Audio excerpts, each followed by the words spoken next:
thus far. Père, tu as été bon avec nous jusqu'à présent. You've allowed your word to be quick and powerful and sharper than any two-edged sword. Tu as permis à ta parole d'être vraiment plus aiguisée qu'une épée à double tranchant. We pray, Heavenly Father, that the understanding of the topic in which we'll be dealing with will be clear as well. Et je te prie que le sujet qui sera présenté puisse être clair. Help the importance of this subject and the force of this subject to reach the heart. Et aide la force et l'importance de ce sujet à toucher les cœurs. Help us, dear Father, by your Holy Spirit. Aide-nous, Père, par ton Saint-Esprit. Bless us is our prayer in Jesus' name. Bénis-nous, c'est notre prière au nom de Jésus. Amen.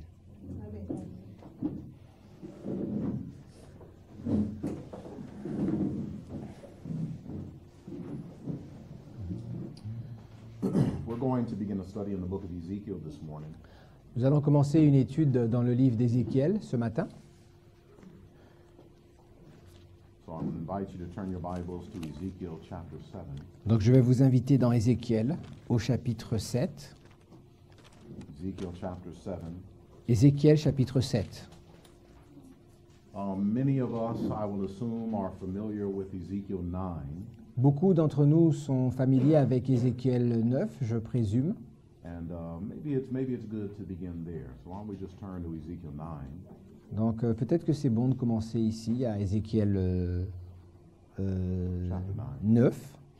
And we won't read through the whole chapter. We'll just look at a few texts. Nous ne lirons pas le chapitre entier, nous prendrons simplement quelques textes. But in Ezekiel chapter 9, this is the particular chapter about the 5 men with the destroying weapons in their hands.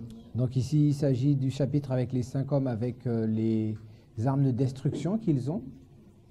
Or I should say 6 men, but one has a writer's inkhorn. Il y a 6 hommes au total, mais il y en a un qui tient un écritoire. And the one with the writer's inkhorn, he goes and he sets a mark on the forehead of those who sigh and cry for these sins in Jerusalem. Et celui qui a l'écritoire, il doit passer dans Jérusalem et de mettre une marque sur le front de ceux qui gémissent et se lamentent à cause des abominations qui se commettent à Jérusalem. And all the others that do not have the mark in their forehead, we're told that they were cut down with the destroying or slaughtering weapon. Et tous ceux qui n'ont pas la marque vont être détruits par les armes de destruction. So let's just look at the first maybe 4 or 5 verses.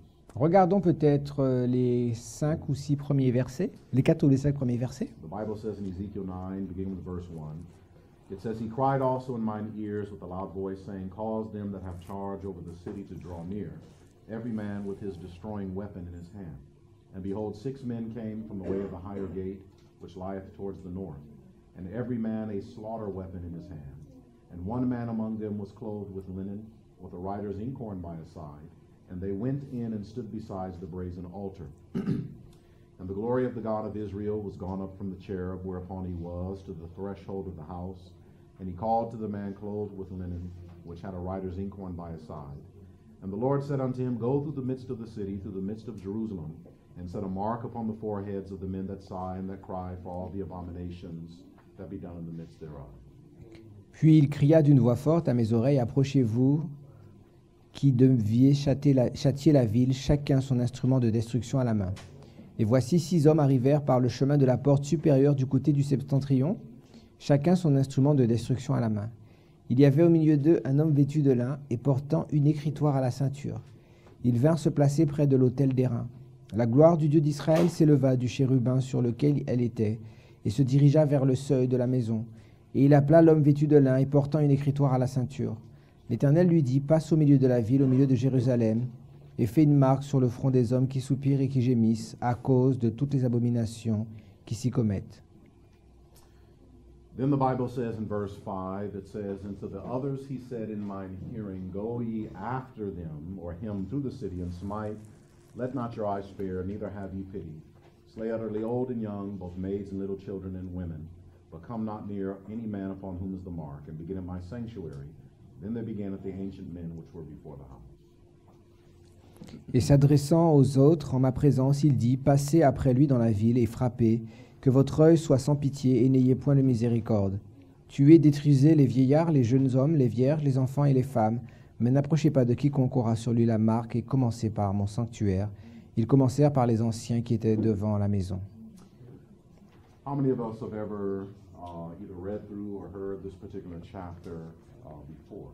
Combien parmi nous ont déjà lu ou entendu parler de ce chapitre auparavant? Are we familiar? Est-ce que nous sommes familiers avec ce chapitre? All right, some yes, some no. Maybe Some it's no. Half and half. Bon, c'est mitigé. We might talk a little bit about this particular chapter. I'm sure we will. Très probablement, nous parlerons plus tard de ce chapitre. But this particular chapter is dealing with God pouring out His fury upon the people that have committed abomination. Et ici, on voit comment Dieu va répandre sa fureur sur ceux qui ont commis des abominations. Now, I'll just say this from the beginning, because I'm not sure how far we'll get into this chapter or whether we'll touch it at all. Donc je le dis dès le départ parce que je ne sais pas jusqu'où nous allons arriver dans l'étude de ce chapitre. But there are many individuals, and I have done so myself in times past, that teach that Ezekiel chapter 9 is the Sunday law. Et je connais beaucoup de gens qui enseignent, et je l'ai moi-même fait dans le passé, que Ézéchiel 9 représente la loi du dimanche. But it is not the Sunday law. This is after the Sunday law. Mais en fait, cela se passe après la loi du dimanche.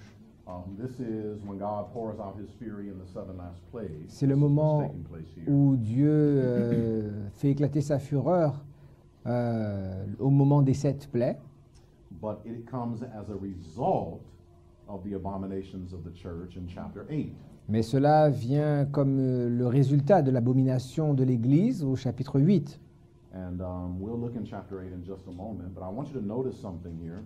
Donc nous allons y venir dans quelques instants, mais soyez attentifs à cela. The Bible shows that the people who have the mark in their forehead, they were protected during this time period of the falling of the plague. On voit que ceux qui ont la marque sur leur front, ils sont protégés au moment où les plaies vont s'abattre. And this is not the same mark as or seal. It's two different words, mean the same thing, mark and seal. Et ce n'est pas le même sceau ou la même marque. Une marque ou un sceau, c'est la même chose. All right, this is not the seal of God in their foreheads, the Sabbath seal. This is the final seal placed upon the 144,000 right before Michael stands up and pours out the plagues. Et ici, ce n'est pas le sceau qui est le sabbat, c'est plutôt le sceau final que Christ placera sur le front de ses enfants, les 144 000, juste avant que Michael ne se lève. And the best way probably to describe this particular mark Et la meilleure manière de décrire cette marque particulière, is to go back to the story of Genesis chapter 4. c'est de revenir dans Genèse, All au right, so I just chapitre want you to 4. Keep your finger in Ezekiel, but flip to Genesis chapter 4. Flip there with me to Genesis chapter 4. And we'll start in verse 13. Genèse au chapitre 4, nous commencerons au verset 13. When you're there with me, amen. Quand vous y êtes, dites Amen. The Bible says, And Cain said unto the Lord, My punishment is greater than I can bear. Behold, thou hast driven me out this day from the face of the earth, and from thy face shall I be hid.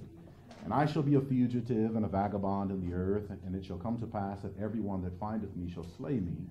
And the Lord said unto him, Therefore, whosoever shall slay Cain, vengeance shall be taken on him sevenfold.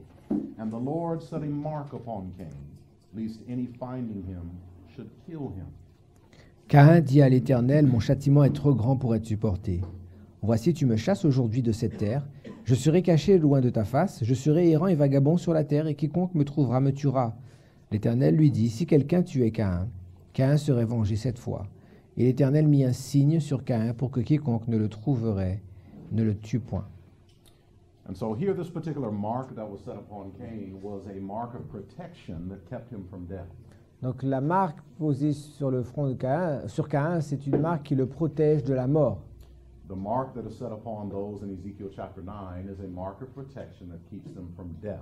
Et la marque dans Ézéchiel 9, c'est une marque de protection qui les protège contre la mort. This is not the seal of God known as the Sabbath. This Ce is n'est something pas different. le sceau de Dieu connu comme étant le sabbat. Ici, on a affaire à quelque chose de différent. Because there will be many people who receive the Sabbath seal that seal their testimony with their blood as martyrs.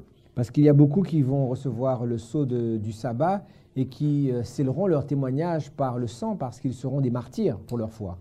I'd like to, if I could, illustrate the sealing time or the sealing process. All right, so on the 11th of September in 2001, Le 11 septembre 2001, we can prophetically begin a point in time where a process of sealing began to take place. on peut déterminer un moment de l'histoire où le scellement va commencer. You can write it. It's okay? Yeah, All you right. can write it. Between this time period and what we call the Sunday law, You can. so SL is Sunday law, On peut noter ici la loi du dimanche. so between September 11, 2001 and the Sunday law, there was a sealing process. Donc, entre le 11 septembre 2001 et la loi du dimanche, il y a un processus de scellement. How should I express this? Ok. Settling into truth. Let's put it that way. Un enracinement dans la vérité.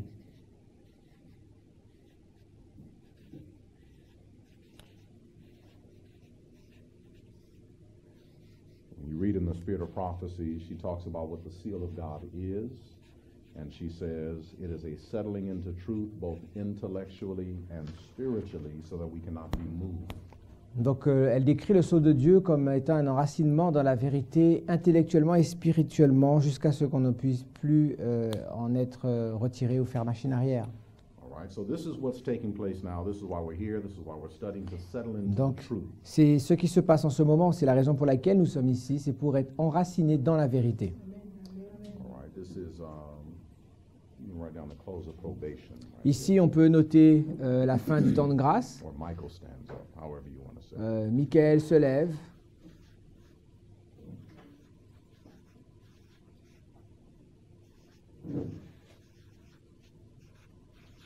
C'est la fin du temps de grâce. Okay, so between September 11, 2001 and the Sunday law, there's a settling into truth. This is a process. Donc, entre le 11 septembre 2001 et la loi du dimanche, c'est un processus de scellement qui est en cours. Then when we come to the Sunday law, we are tested upon time, Sabbath versus Sunday. Et après la loi du dimanche, entre la loi du dimanche et le moment où Michael se lève, nous sommes testés sur le temps. Le test sera la vérité du sabbat. Let me see the pen real quick. Okay. So between here and here, this is the Sabbath seal. Donc ici, c'est le sceau du sabbat. And as can you translate it and write at the same time? Or did I mess you up? No, that's okay. All right, so between the Sunday law and right before Michael stands up, there is a period where we are receiving the seal of God, the Sabbath, in our forehead. Between Between the Sunday law and Donc entre la loi du dimanche et le moment où Michael se lève, nous recevrons le sceau de Dieu sur notre front, le sabbat. we're all familiar with this. Amen. Nous connaissons tous cela. But then, right before Michael stands up, in early writings, I believe it's page 279 in the English version, she shows that right before Michael stands up and probation closes on everyone, the saints are numbered and sealed. Okay, so this is the sealing of the 144,000 right here. Et juste avant que Michael se lève, dans Premiers Écrits, à la page 279,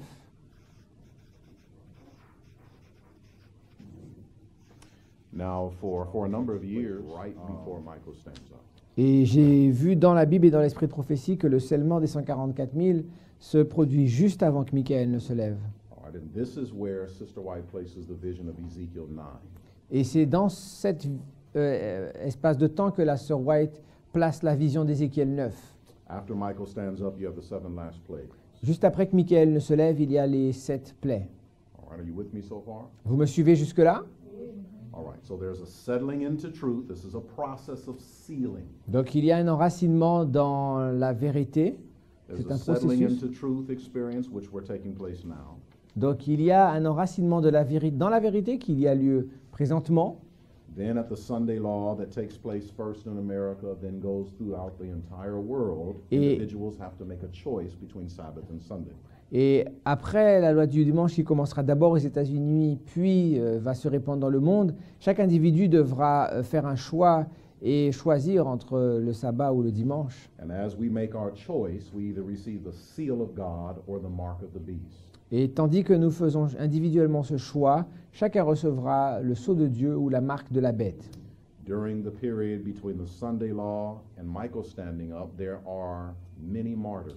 Et entre la loi du dimanche et le moment où Michael se lève, il va y avoir beaucoup de martyrs.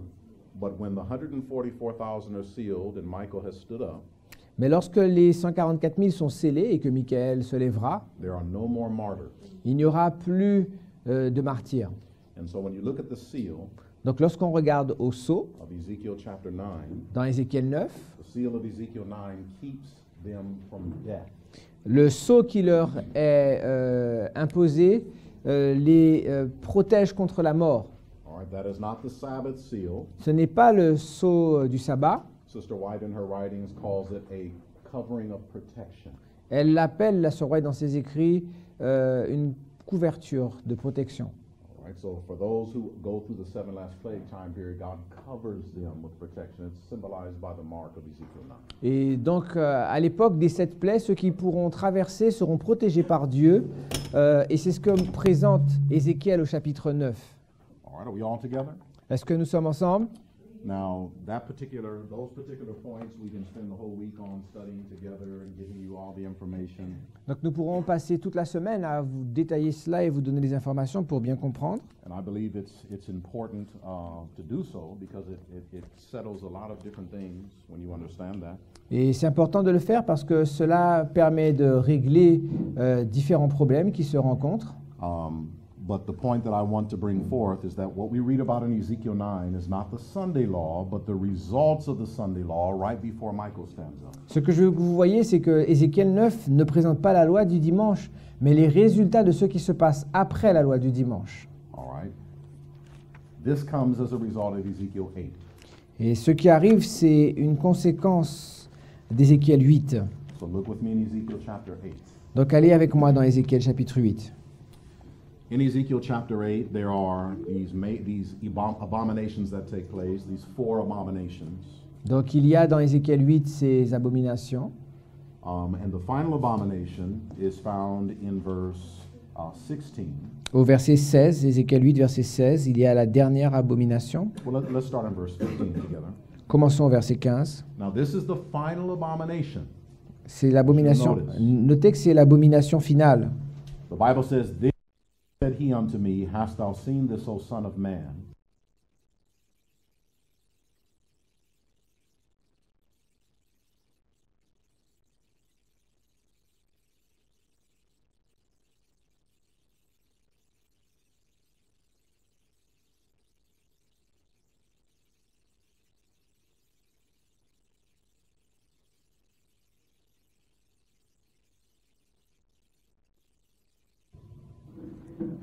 Et il me dit, vois-tu, fils de l'homme, tu verras encore d'autres abominations plus grandes que celle-là.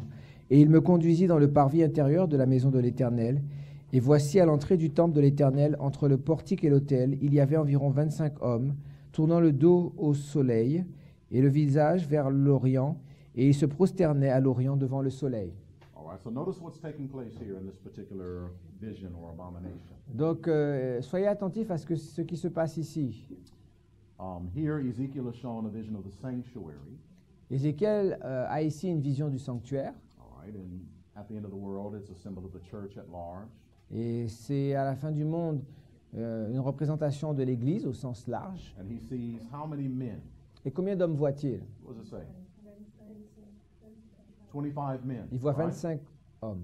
And he sees these 25 men with their backs turned to the temple Et and their faces towards the sun. Il voit ces 25 hommes, le dos tourné, ils ont le temple dans leur dos et ils sont tournés vers le soleil. And what are they doing? Et que sont-ils en train de faire? They're bowing, they're worshiping the sun. Ils sont prosternés, ils sont en train d'adorer le soleil. Now, the interesting thing is, we're told in inspiration that this will literally be fulfilled. Intéressant, l'inspiration nous dit que cela va se passer de façon littérale. But how are who are the 25 men? Let me ask this question Bon. first. Who are the 25 men En premier, in the sanctuary? posons-nous la question. Qui sont les 25 hommes dans le sanctuaire? Who do they represent? Qui représentent-ils? Now you remember there was a course of 24 priests, Vous vous rappelez qu'il y avait une cour de 24 prêtres and then there was the high priest. et il y avait ensuite le grand prêtre, So le the souverain 24 regular sacrificateur. priests and the high priest. In other words, these are the leaders of the church. right? Donc le grand sacrificateur, le souverain sacrificateur et les 24 prêtres. Et ça représente au sens large les dirigeants du peuple. Okay? And here you have the leaders of the church now with their backs toward the temple and they're worshiping the sun. Et on voit les dirigeants qui ont le dos tourné et qui adorent le soleil. Ils tournent le dos au temple et se prosternent vers le soleil. Now let me ask you a question. In the days of Ezekiel, when somebody was worshiping the sun, on what day would they worship the sun? Donc au jour d'Ézéchiel, lorsque quelqu'un adorait le soleil, c'était quel jour que cela se produisait? Sunday. Sunday, right? That's why they call it Sunday. C'est pour ça qu'on l'appelait ça dimanche. Now, at the end of the world, because these prophecies symbolize the end of the world, at the end of the world, how do you worship the sun? Et cela représente la fin du monde. Et à la fin du monde, comment adore-t-on le soleil? Et en anglais, Sunday, ça signifie le jour du soleil. How do you do so?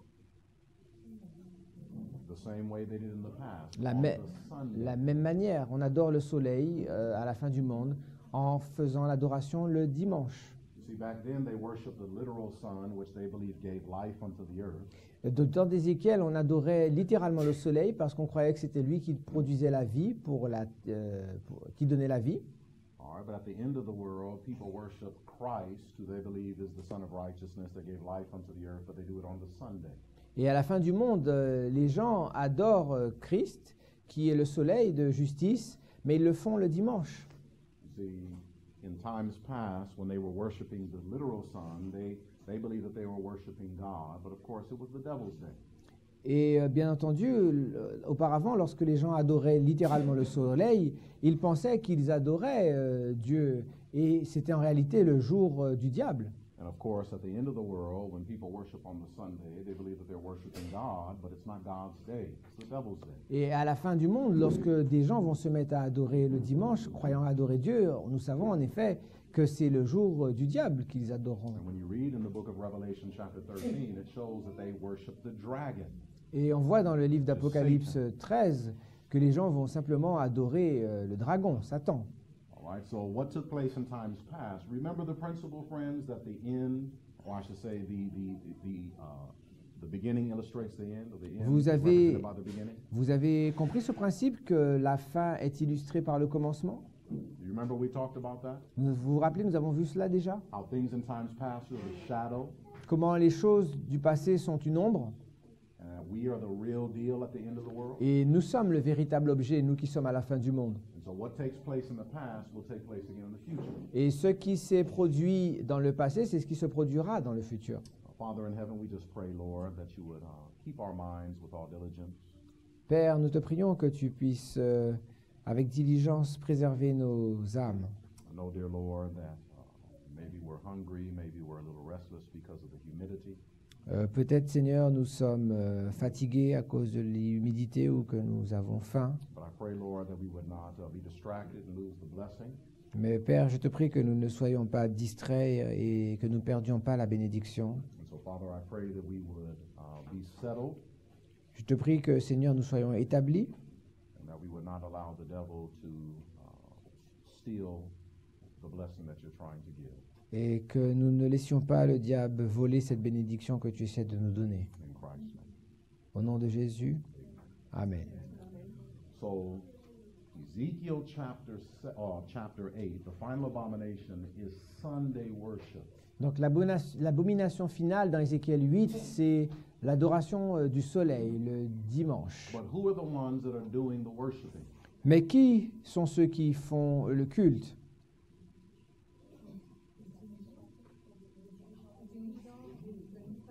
The leadership. The leadership of what?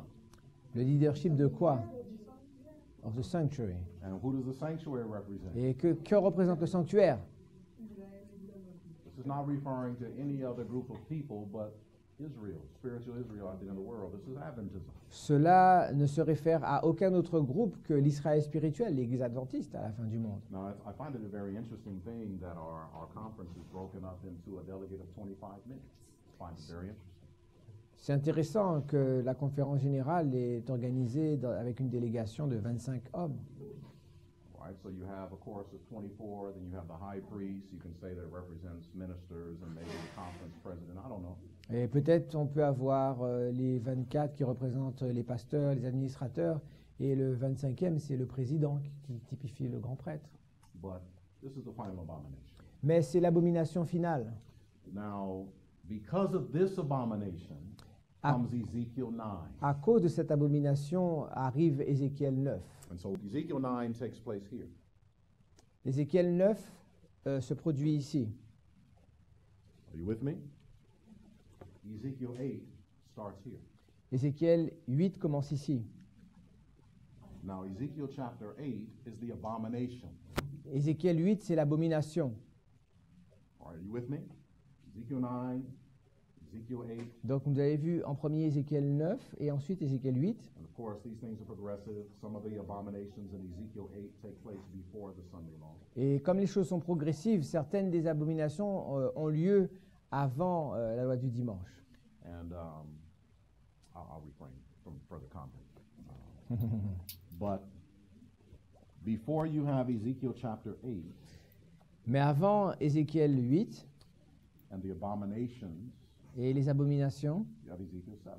il y a Ézéchiel 7. And so with this understanding, let's begin our study together. all right? Donc, avec cette compréhension mise en place, commençons notre étude d'Ézéchiel 7. And we'll be dealing with this throughout the week, so we'll take our time, we'll go through it as much as we can. Donc nous allons commencer cette étude et poursuivre au long de la semaine autant que nous pourrons. But I want you to go with me to Ezekiel chapter 7. Je veux que nous allions dans Ézéchiel au chapitre 7. Ezekiel chapter 7, we'll start in the first verse together. When you're there with me, amen. Donc commençons au verset 1er et lorsque vous y êtes, dites Amen. The Bible says, Moreover, the word of the Lord came unto me, saying, Also thou son of man, thus saith the Lord God unto the land of Israel, An end, the end is come upon the four corners of the land. Now is the end come upon thee, and I will send mine anger upon thee, and I will judge thee according to thy ways, and will recompense upon thee all thine abominations. And mine eyes shall not spare thee, neither will I have pity, but I will recompense thy ways upon thee, and thine abominations shall be in the midst of thee, and ye shall know that I am the Lord. Thus saith the Lord God, An evil, and only evil, behold, is come. An end is come, the end is come. It watcheth for thee, behold, it is come. La parole de l'Éternel me fut adressée en ces mots. Et toi, fils de l'homme, ainsi parle le Seigneur l'Éternel sur le pays d'Israël, voici la fin. La fin vient sur les quatre extrémités du pays. Maintenant la fin vient sur toi. J'enverrai ma colère contre toi, je te jugerai selon tes voies. Je te chargerai de toutes tes abominations. Mon œil sera pour toi sans pitié, et je n'aurai point de miséricorde. Mais je te chargerai de tes voies, et tes abominations seront au milieu de toi. Et vous saurez que je suis l'Éternel. So the language of Scripture here is that the end has come, right? That's the language. It's here, Dans le langage de l'Écriture, on nous signifie que la fin est arrivée. right? You with me? Est-ce que vous êtes avec moi? So the end has come. The Bible said it over and over and over again. De manière répétée encore et encore. But I want you to notice verses 7 and 8 now. Regardons le verset 7 et 8 à présent. Notice verse 7 and 8. It says, The morning is come unto thee, O thou that dwellest in the land. The time is come, the day of trouble is near, and not the sounding again of the mountains. Now will I shortly pour out my fury upon thee, and accomplish mine anger upon thee. And I will judge thee according to thy ways, and I will recompense thee for all thine abominations. Ton tour arrive, habitant du pays. Le temps vient, le jour approche, jour de trouble, et plus de cris de joie dans les montagnes. Maintenant, je vais bientôt répandre ma fureur sur toi, assouvir sur toi ma colère. Je te jugerai selon tes voies. Je te chargerai de toutes tes abominations. Now notice the language here. Veuillez noter le langage ici. For 6 verses at least, it says the end is here, the day has come, it's here, it's here, it's Donc, here. l'expression nous est répétée, le jour est arrivé, la fin est là, la fin est arrivée. Then in the next verse it says, it's come, the day is near. Après, il dit, il est arrivé, mais ensuite le jour est proche, le jour approche. And then he says, I will shortly pour out my fury. Et il dit, Which is in verse 8, the beginning of verse 8. je vais bientôt répandre sur toi ma furie. All right, are you with me so far? Est-ce que vous me suivez? Now we're taking it slow. On va aller It's very lentement, important for you to see these points. parce que c'est important de voir ce point-là. All right, this day that's being spoken of here, Le jour dont il est question ici, the day that has come, le jour qui est venu, but the day that was near, mais c'est aussi le jour qui est approche, qui va venir bientôt. and the day where God would shortly pour out his fury. Et c'est le jour où Dieu bientôt répandra sa fureur. This is what we call the day of the Lord. C'est ce que l'on appelle le jour de l'Éternel. Oftentimes in the Bible, when we read about the day of the Lord, it's identifying the second coming of Christ. Souvent, lorsqu'on lit le jour de l'Éternel, cela identifie l'avènement de Christ. But when you do a deeper study in the Bible, the day of the Lord is not a point in time, it is a period of Mais time. en faisant une étude approfondie, on voit que le jour de l'Éternel, ce n'est pas un jour singulier, c'est une période de temps. All right, so we want to look at the board again. On va regarder au tableau encore. So we saw that when Christ pours out his fury in Ezekiel 9, On voit that's que, the plagues. on voit que lorsque Dieu répand sa fureur dans les plaies, dans Ézéchiel 9, après cela, ce sont les 7 plaies. All right, isn't that when God pours out his fury, pours out his wrath in C'est the plagues? c'est le moment où la fureur, la colère de Dieu est déversée. According to Ezekiel 7, this is part of the evil day, the day of the Lord. Selon Ézéchiel 7, cela fait partie du jour du malheur, le jour de l'Éternel. But he does so because of the abominations, Mais Dieu fait cela à cause de l'abomination. and those abominations that we looked at in Ezekiel 8, specifically the Sunday law, Et les abominations dont il est question dans Ézéchiel 8 sont la loi du dimanche. is a part of the day of the Lord. Et cela fait partie du jour de l'Éternel. But according to Ezekiel 7, he said that day is near, had not yet come, Mais but it was near. d'après Ézéchiel 7, la Bible dit que le jour n'est pas encore arrivé, il est proche. But there is justification in Ezekiel 7. Mhm. There's justification in Ezekiel 7 to show that the day of the Lord begins before the Sunday law. And when you come to that point in time, this is when the Lord begins saying, the end is come, the time has come, the day of the Lord, the day of trouble is near. I will shortly pour out my fury. This period of time begins before the Sunday law. Et c'est suffisamment clair dans Ézéchiel 7 que l'on comprend que le jour de l'Éternel est quelque chose qui commence avant la loi du dimanche. C'est parce qu'il va répéter le jour approche, le jour est bientôt là, je vais bientôt. And it begins when the budding takes place, and we'll see that in just maybe a few days. Et cela arrive au moment où les bourgeons apparaissent, et nous verrons cela dans quelques jours.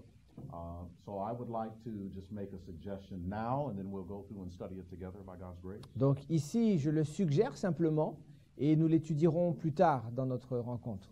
Is that here Ezekiel 9 is specifically identified right before the plagues are poured out. Donc ici, sur le tableau, Ézéchiel 9 est identifié juste avant que les plaies soient déversées. Here, Ezekiel 8 is clearly identified when the Sunday law takes place. Donc ici, Ézéchiel 8 That's Ezekiel 8. est identifié, But Ezekiel 7 begins here. mais Ézéchiel 7 commence ici, au 11 septembre. Ezekiel 7 is all about the day of the Lord. It's all about the evil day, and it's progressive in its nature. Et Ézéchiel 7, le jour de l'Éternel, est une période de temps qui est un processus progressif. Or just like the seal of God is progressive, De la même manière que le sceau de Dieu est progressif, the day of the Lord is also progressive. le jour de l'Éternel est aussi progressif. But what we're going to focus on more together is this particular time period. Mais nous allons nous concentrer de manière particulière sur cette période de temps de la loi du dimanche. All right, now this particular presentation, we're simply just setting foundation. So I Donc, don't expect you to understand everything, just Donc the foundation. ici, je suis en train d'établir un fondement. Je n'attends pas de vous que vous compreniez tout. All right, so again, what we're going to see is Ezekiel 7, Ezekiel 8, Ezekiel 9. Donc ce que nous allons voir, je répète encore une fois, c'est Ézéchiel 7, Ézéchiel 8 et Ézéchiel 9. And this is what the Bible calls the evil day. Et c'est ce que la Bible appelle le jour du malheur ou le jour mauvais. So let's get into Scripture now. Revenons à la parole maintenant. We'll last maybe 20 minutes or so. Let's look at a few scriptures, all right? Donc il nous reste encore 20 minutes et après nous terminerons. So start again with me in Ezekiel 7, verse 1. Commençons Ézéchiel chapitre 7 au verset 1er. All right? The Bible says, Moreover, the word of the Lord came unto me, saying, Also thou son of man, thus saith the Lord God unto the land of Israel, An end is come, the end is come upon the four corners of the land.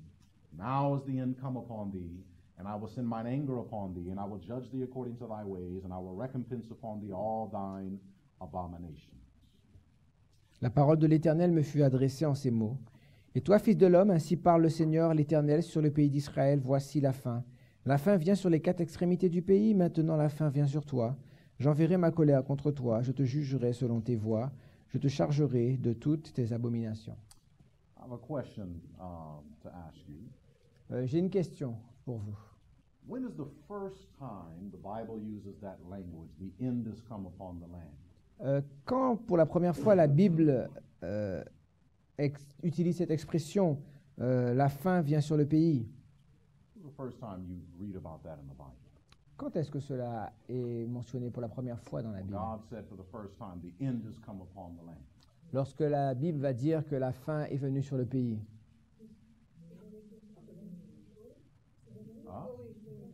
Noah, Time of Noah. cela, Go with me to Genesis. cela date de l'époque de Noé. Go with me to Genesis. Genesis chapter 6. Genèse chapitre 6. Genesis chapter 6.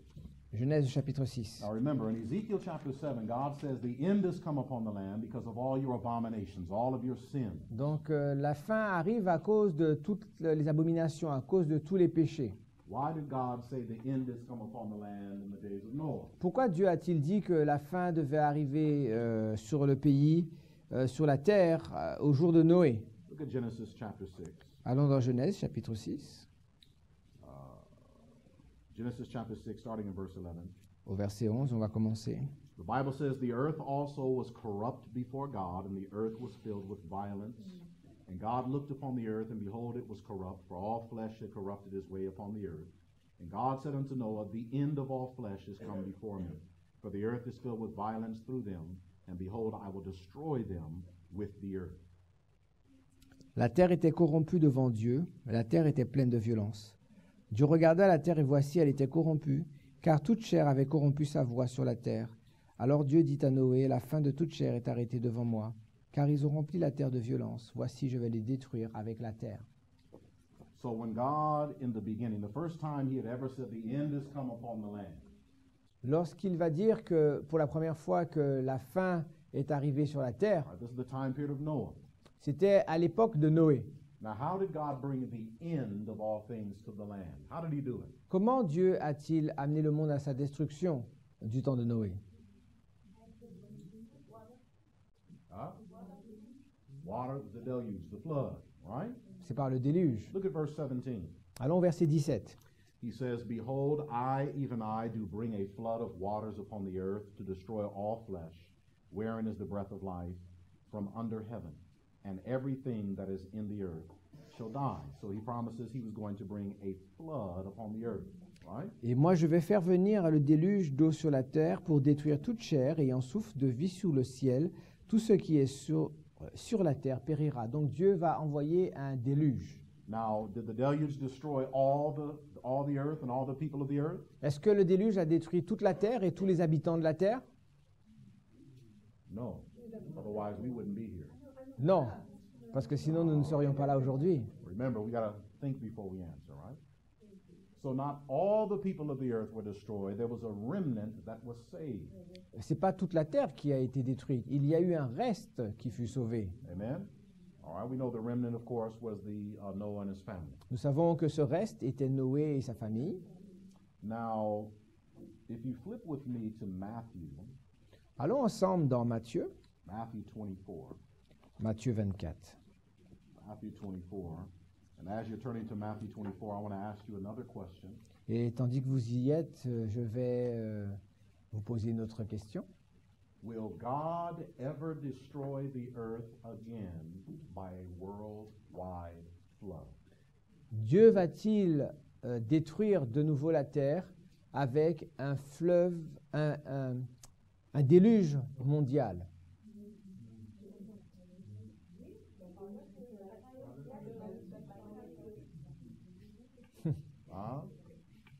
They're saying fire? Mhm.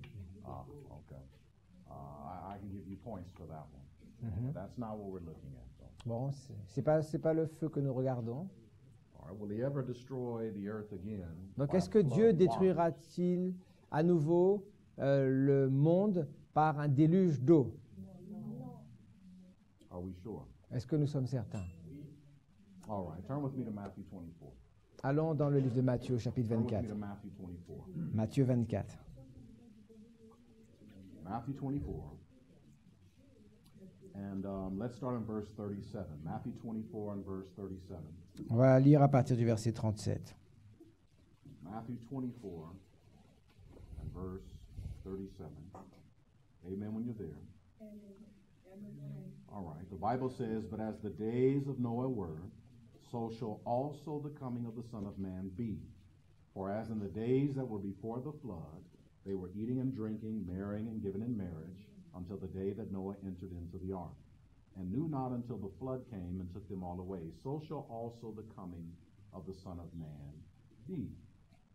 Now, Ce qui arriva du jour de Noé arrivera de même à l'avènement du Fils de l'homme.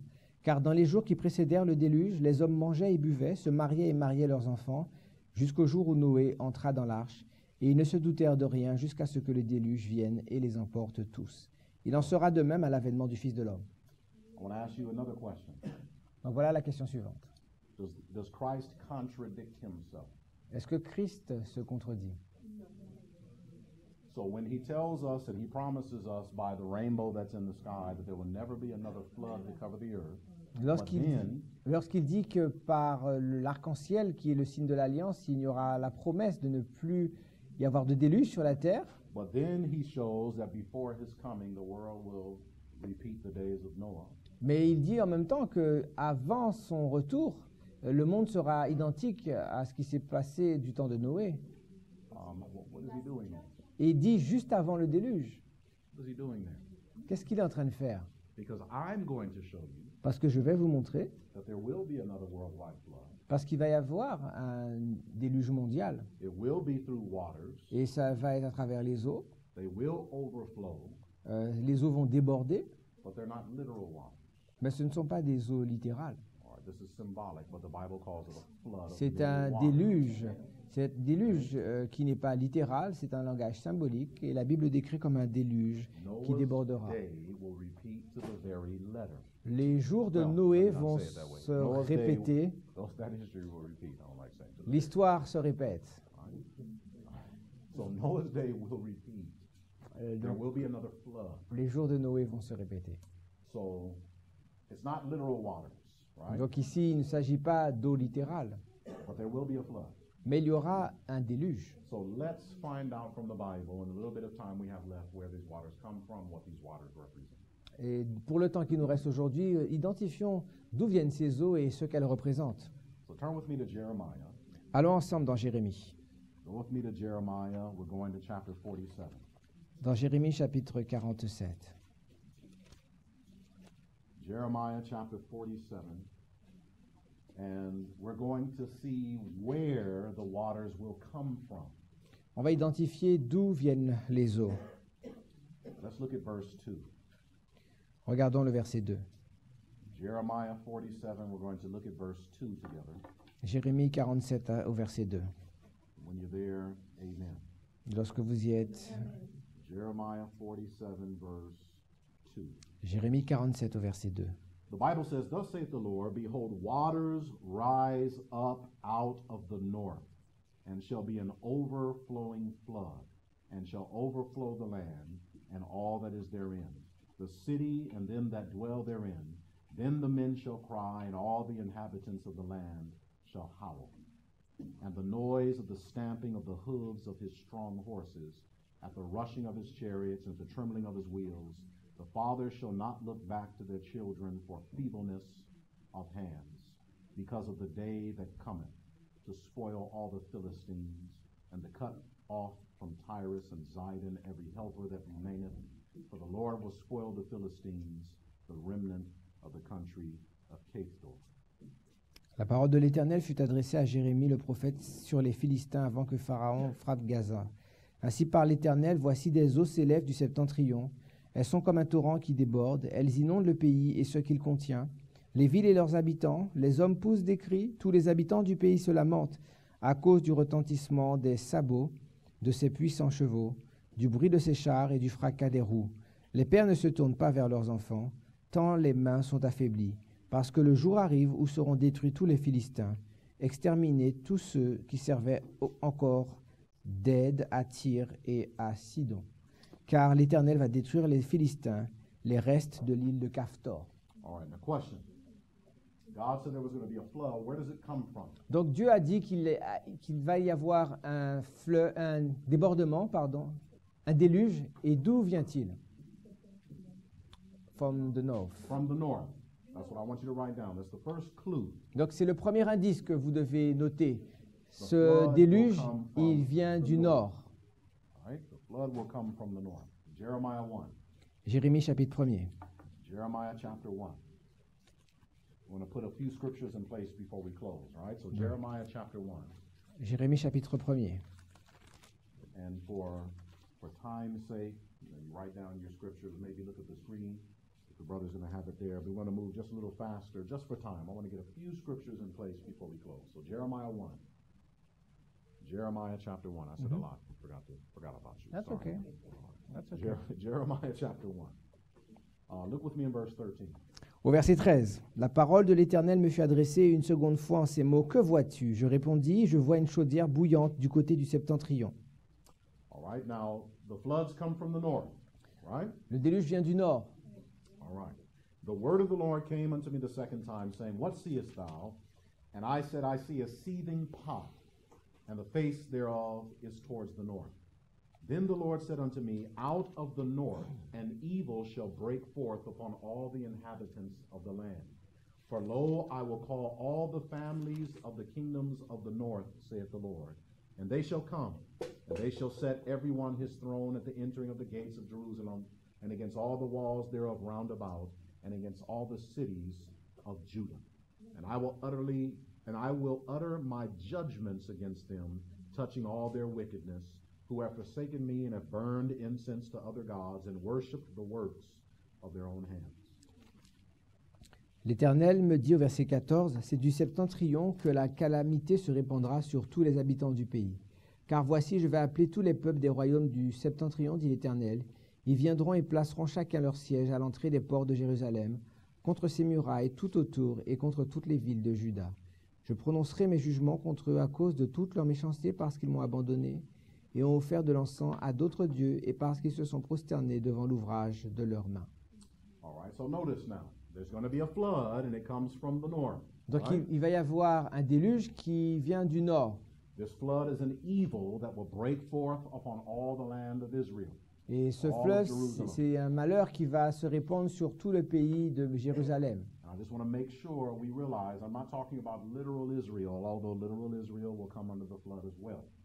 Et je veux que vous vous rendiez compte que ici nous ne parlons pas de l'Israël d'une manière littérale. At the end of the world, the things that apply to Israel now apply to the church. That's the Les principle choses of life. appliquées à Israël dans la Bible sont appliquées à l'Église aujourd'hui. So God is speaking to his people here, Donc Dieu parle ici à son peuple. and it's going to be on all the land. Et c'est quelque chose qui va s'abattre sur tout le pays. All right, where are God's people found? Où se trouve le peuple de Dieu aujourd'hui? In the SDA church. Seventh-day Adventist Church. Okay, I'll accept that. Where is the Seventh-day Adventist Church found? Où est localisée l'Église adventiste du 7e jour? Worldwide. Worldwide. So therefore, this flood is going to be global. Donc, Right. en conséquence, ce déluge va être universel. If it's going to affect God's people all over the world, it has to be a worldwide flood that Parce comes que from the north. s'il doit s'appliquer au peuple de Dieu et que les peuples de Dieu est partout sur la terre, ça veut dire que ce déluge sera mondial. All right, you with me so far? Est-ce que vous me suivez jusque-là? Yes. If you look in verse 15, Donc regardez au verset 15, the Bible describes what this flood is a little bit. la Bible nous dit un petit peu ce qu'est ce déluge. It's all the families of the kingdoms of the north.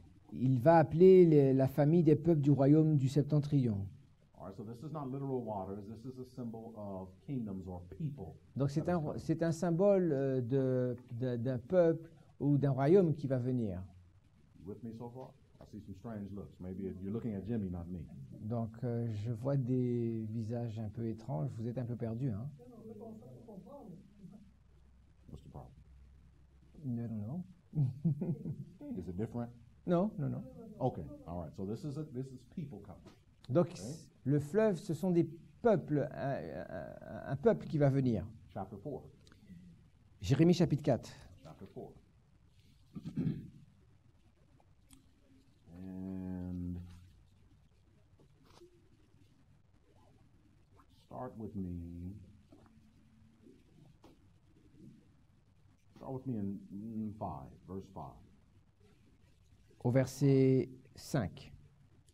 It says, Declare ye in Judah, and publish in Jerusalem, and say, Blow ye the trumpet in the land, cry to gather together, and say, Assemble yourselves, and let us go into the defended cities. Set up the standard toward Zion. Retire, stay not. For I will bring evil from the north, and a great destruction. The lion is come up from his thicket, and the destroyer of the Gentiles is on his way. He is gone forth from his place to make thy land desolate, and thy city shall be laid waste without an inhabitant.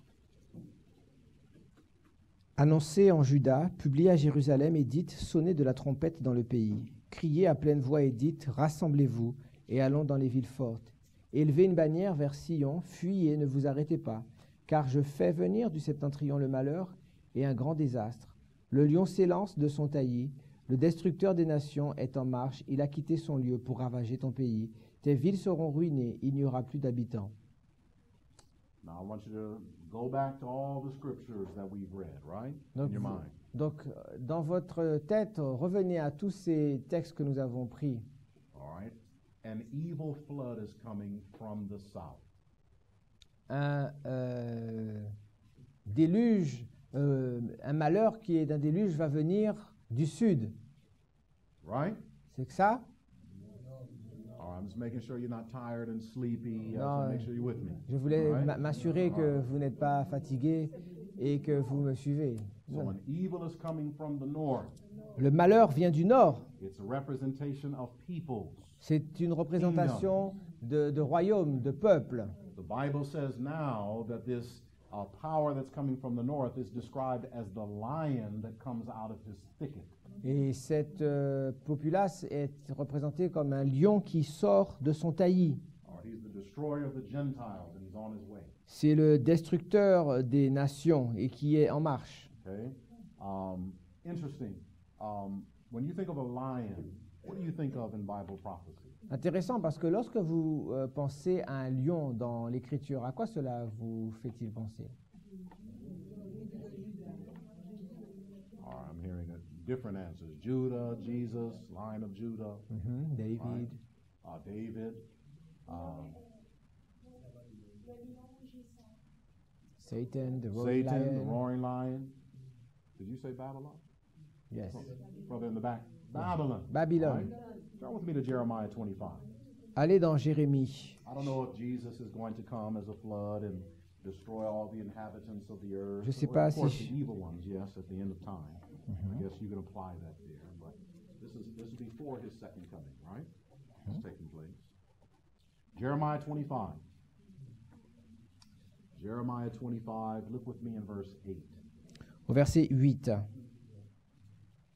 Jeremiah 25, verse 8. The brother in the back said that this is Babylon. Donc le frère derrière a dit que c'est Babylone le lion.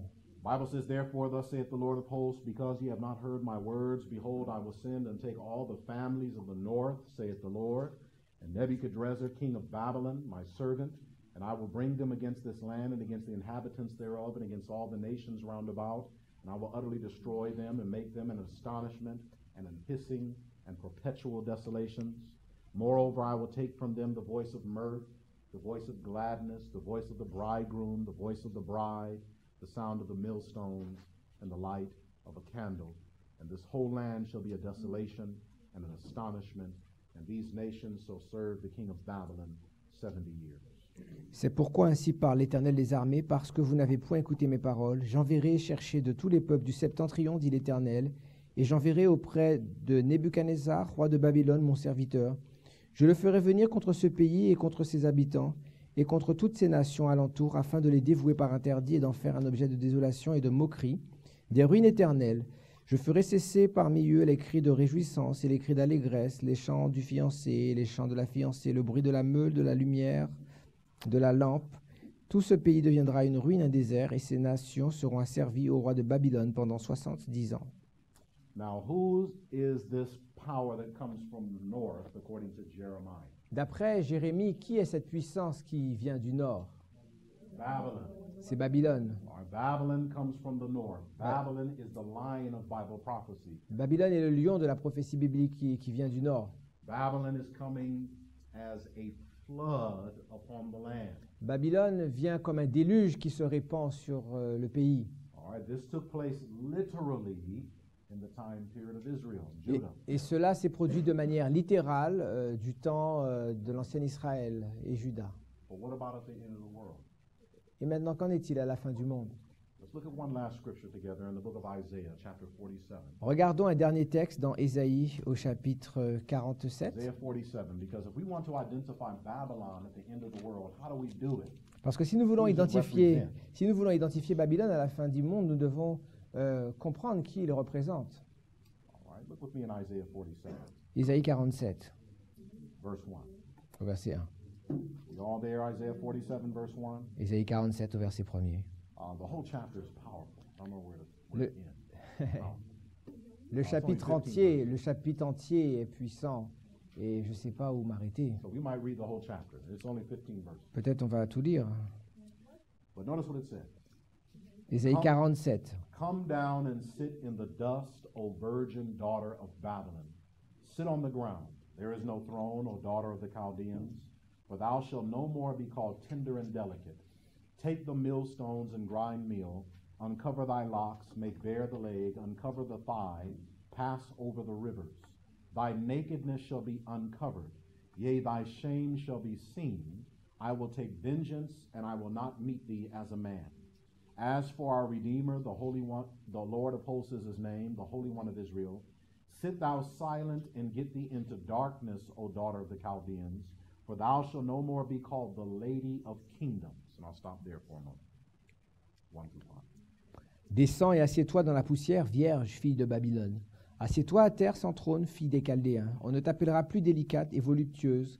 Prends les meules et mous de la farine, ôte ton voile, relève les pans de ta robe, découvre tes jambes, traverse les fleuves. Ta nudité sera découverte et ta honte sera vue. J'exercerai ma vengeance, je n'épargnerai personne. Notre Rédempteur, c'est celui qui s'appelle l'Éternel des armées. C'est le Saint d'Israël. Assieds-toi en silence et va dans les ténèbres, fille des Chaldéens. On ne t'appellera plus la souveraine des royaumes. Now notice how the Bible is describing Babylon. Notez comment la Bible décrit Babylone. How is it describing Babylon? How is Babylon being described here? Comment décrit-on Babylone ici?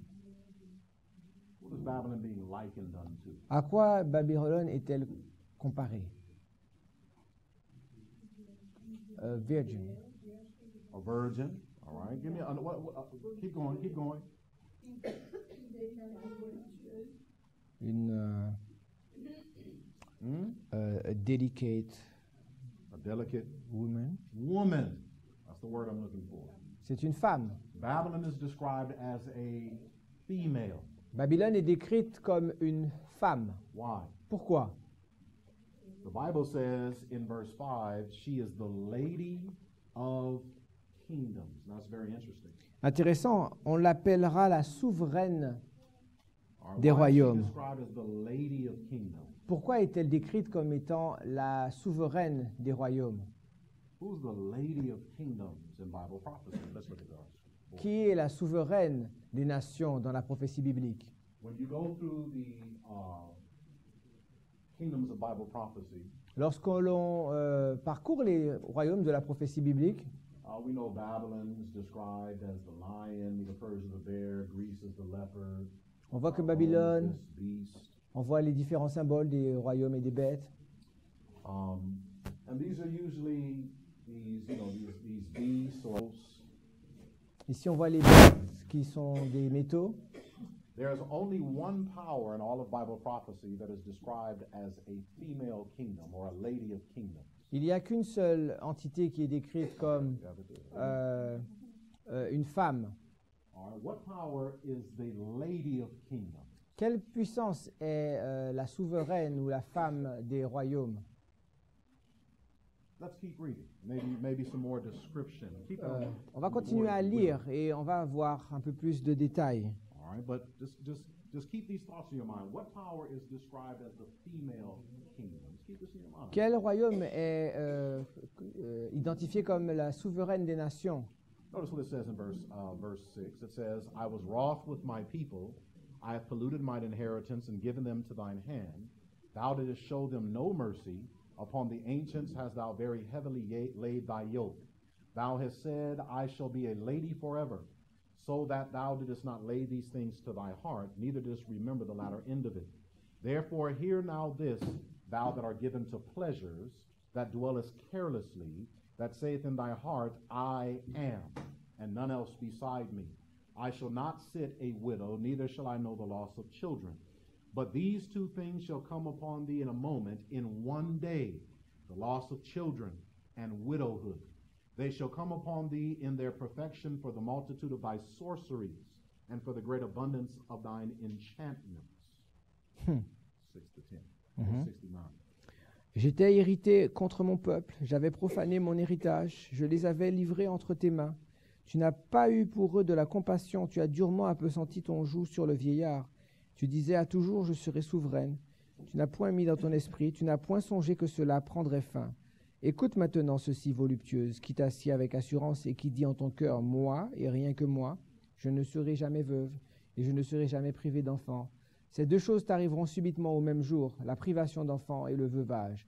Elles fondront en plein sur toi, malgré la multitude de tes sortilèges, malgré le grand nombre de tes enchantements. All right, so notice this lady, she's a lady of kingdoms. C'est une souveraine, c'est une femme qui This dirige is- les royaumes. This is Babylon, Ici, c'est Babylone. but she's described as the lady of kingdoms. Elle est représentée comme la femme des royaumes. The Bible shows that she has children, La Bible montre qu'elle a des enfants, that destruction will come upon her in one day. que la destruction va fondre sur elle en un seul jour. She practices sorcery and enchantment. Elle pratique la sorcellerie et les enchantements. And then just skip down to verse 15 quickly. Et allons rapidement jusqu'au verset 15. It says, Thus shall they be unto thee with whom thou hast labored, even thy merchants from thy youth. They shall wander every one to his quarter, none shall save thee. You just read the Just 10. verse 15. Nous lirons le verset 15. Tel sera le sort de ceux que tu te fatiguais à consulter, et ceux avec qui tu as trafiqué dès ta jeunesse se disperseront chacun de son côté. Il n'y aura personne qui vienne à ton secours. Who is this?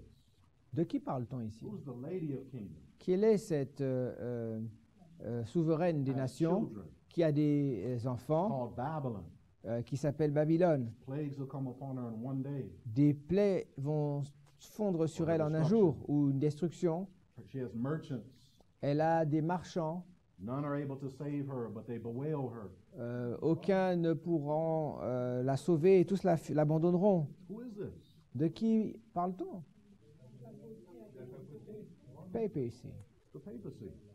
C'est la papauté. All of that Isaiah 47 reads is what you find in Revelation 17 and Revelation 18 is describing the papacy. Tout ce que vous retrouvez dans Ésaïe 47, c'est ce qu'il y a dans Apocalypse 17 et 18. All right, you just read Revelation 17 and 18. This is where they get the imagery from. Et d'ailleurs, Isaiah 47. Jean tire le langage et les symboles d'Ésaïe 47. So Babylon, the lady of kingdoms, Donc Babylone, la femme des nations, la souveraine des nations. look at this image here. Look at this image here. Out of all the kingdoms, this is the only one that is described as a female. De tous les royaumes, c'est celle qui est décrite comme une femme. Remember the woman that rides the beast? Vous vous rappelez la femme qui chevauche la bête? All right, the beast being the kingdom. Here's this woman on the kingdom, the lady of kingdom. Donc vous vous rappelez que c'est la femme qui est sur la bête, c'est pour ça qu'elle est la souveraine, la femme qui dirige les royaumes ou les nations. In Revelation 17, verse 5, she's called Mystery Babylon the Great, the Dans- mother of harlots. Dans Apocalypse 17, verset 5, elle est appelée Mystère, Babylone la grande, la mère de toutes les prostituées. All right, in Revelation 18, because of her sorceries and her witchcraft. Dans Apocalypse 18, on nous parle de ses enchantements et de sa sorcellerie. The Bible says her plagues will come upon her in one day. La Bible nous dit dans Apocalypse 18 que les plaies vont fondre sur elle en un jour, The merchants will bewail her and not be able to save her. que les marchands se lamenteront et ne pourront point la sauver. This is a symbol of the papacy. C'est un symbole de la papauté. You with me so far? Est-ce que vous me suivez jusque-là? All right, this is a good place to stop, but I want to review. Nous allons nous arrêter, c'est un bon moment pour s'arrêter, mais avant cela, on va faire un récapitulatif. The Bible says there's going to be, like the days of Noah, another flood, but this flood comes from the north, and it's not literal waters, but symbolic waters. Tout comme au jour de Noé, la Bible dit qu'un fleuve, un déluge va s'abattre sur le monde, et ce n'est pas un déluge littéral, c'est un peuple qui va venir du nord. Literal Israel was overflooded by the power of literal Babylon. Le peuple d'Israël littéral a été envahi et débordé par la Babylone littérale. And literal Babylon destroyed the land. Et la Babylone littérale a détruit le pays.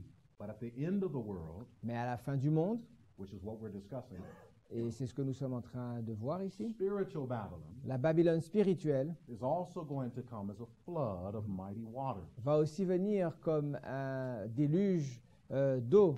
And they are going to overflood or overflow the land. Et c'est un déluge qui débordera et qui inondera le pays.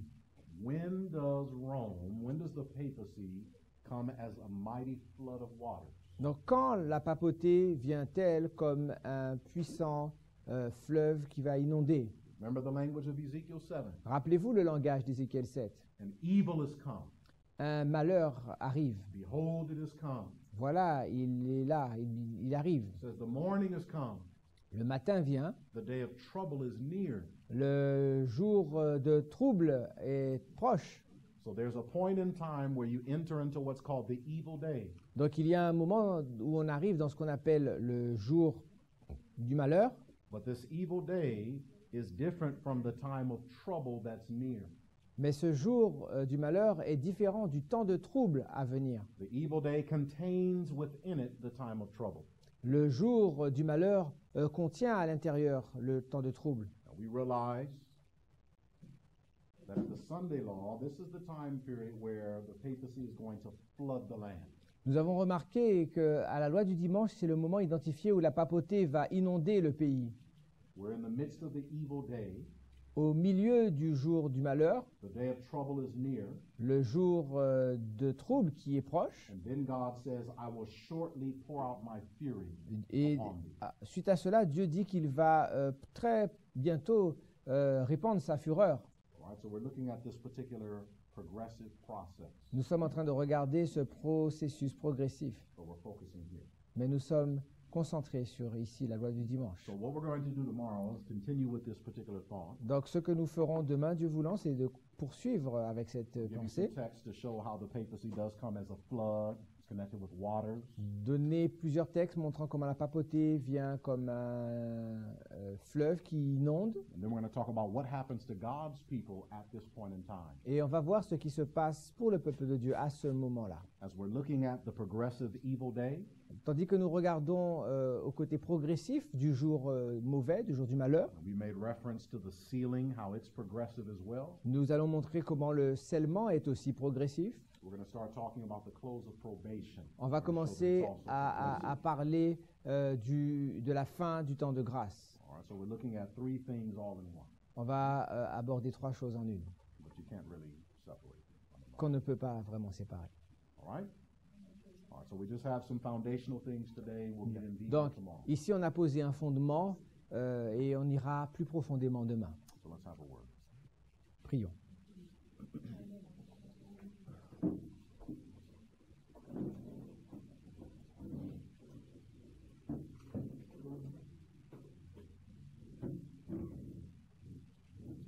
Lord, you told us in the scripture that the day of trouble is near.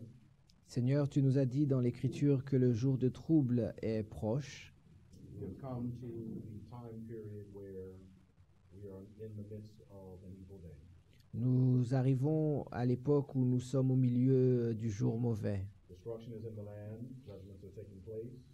La destruction s'abat sur le pays et le jugement est sur nous. But Father, you are not yet going to pour out your fury. Mais tu n'es pas encore sur le point de répandre ta fureur. Because when you do, this is the end of all things. Parce que lorsque tu feras cela, ce sera vraiment la fin de toute chose. We pray, Father, that in the midst of this day, Nous te prions, Seigneur, qu'au milieu de ce jour, that we would prepare ourselves, que nous nous préparions, that we would practically put to use the things that you have taught us thus far, que nous mettrons en pratique les choses que tu nous as montrées jusque-là. that as we have studied, we would add to our faith and grow in grace, Et tandis que nous étudions, nous allions ajouter et édifier notre foi, that we would settle into the truth intellectually and spiritually so that we cannot be moved. que nous soyons établis dans la vérité intellectuellement et spirituellement, de sorte de ne plus jamais revenir en arrière. Help us, dear Father, to be unshaken. Aide-nous, Père, à être inébranlables. In Jesus' name. Au nom de Jésus, Amen. Amen.